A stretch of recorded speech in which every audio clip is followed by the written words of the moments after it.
કોંગ્રેસ અને national conference Jammu Kashmir વિધાનસભાની ચૂંટણી એક સાથે લડશે। જી હા, નેશનલ કોન્ફરન્સના વડા ફારૂક અબ્દુલ્લાએ રાહુલ ગાંધી સાથે મુલાકાત કર્યા બાદ આ જાહેરાત કરી હતી। તેમણે કહ્યું કે સીટોની વહેંચણી પછીથી નક્કી કરવામાં આવશે।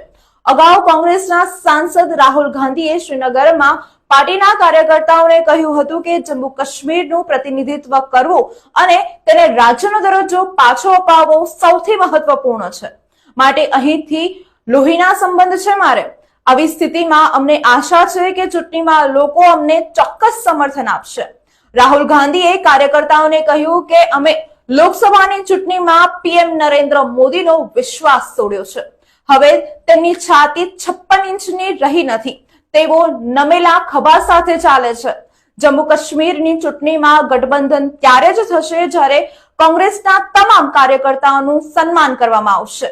કોંગ્રેસ અધ્યક્ષ મલ્લિકાર્જુન ખડગેએ કહ્યું કે જો જમ્મુ કાશ્મીરની ચૂંટણી અમે જીતીશું તો આખા ભારત પર નિયંત્રણ હશે અમારું। રાહુલ ગાંધી અને મલ્લિકાર્જુન ખડગે 2 દિવસ માટે જમ્મુ કાશ્મીરના પ્રવાસ પર છે અને કાર્યકર્તાઓની મુલાકાત પણ લીધી।